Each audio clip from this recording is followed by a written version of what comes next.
Magandang gabi po sa lahat. Tayo nagbabalik ulit dito sa ating munting channel para mag-discuss ng another coins kung magkano ng mga presyo sa ating mga online selling at isa naman tayong kolektor. Magandang gabi po sa lahat sa inyo po. Ayan. Ang pag-usapan po natin bariya ngayon ay pera po ng United States of America. Ayan. Sa gagawa. Ayan. Kung tawagin po, year 2000. Liberty, year 2000. Ayan. Philadelphia, Mint.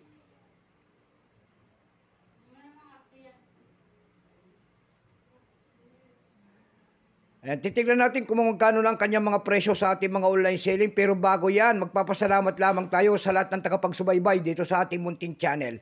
Thank you so much sa inyong lahat sa pagsuporta dito sa ating munting channel. Lalo-lalo na po ang ating mga subscriber dyan. Thank you so much sa inyong lahat. Baka meron kayong mga ganito mga coins. Ayan, willing tayong bilhin po. Bultuan po ang bilhin natin sa mga ganyan mga world coins. Yun naman po hindi pa po nakapag-subscribe dito sa ating munting channel. Malaking tulong na po kasi o bagay ang inyong magagawa. Tulad ng pagpindot sana ng ating subscribe button, like and share. Ayan. Para baka ma-update ko po kayo sa mga gagawin ko pang mga bagong video po. Ito po ang ating pag-uusapang barya po. Ito po ay $1 sa kagawa, sa gagawa, yan. Hindi ko. Tingnan natin ang kanyang presyo kung magkano ng kanyang halaga. Ayan. Pero bago yan, kilalanin mo muna natin siya. Issue po nito ay United States. Period po, Federal Republic, 1776 up to date po. Type nito standard circulation coins years, 2000 hanggang 2008. Value nito $1.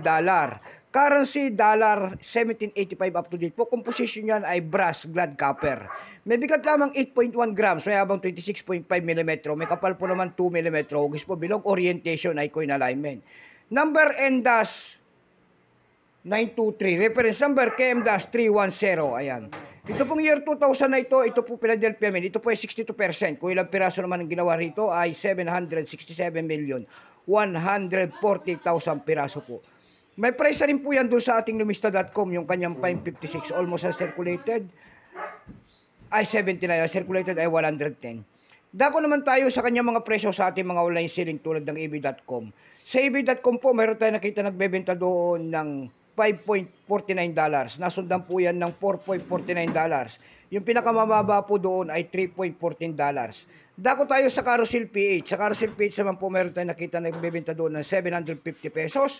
Nasundan po yan ng 250 pesos. And then, yung pinakamababa po na bintahan doon ay nagkakahalaga po ng 160 pesos. Ayan lamang po ating may babaging kanyang presyo. Keep safe po sa natin. God bless.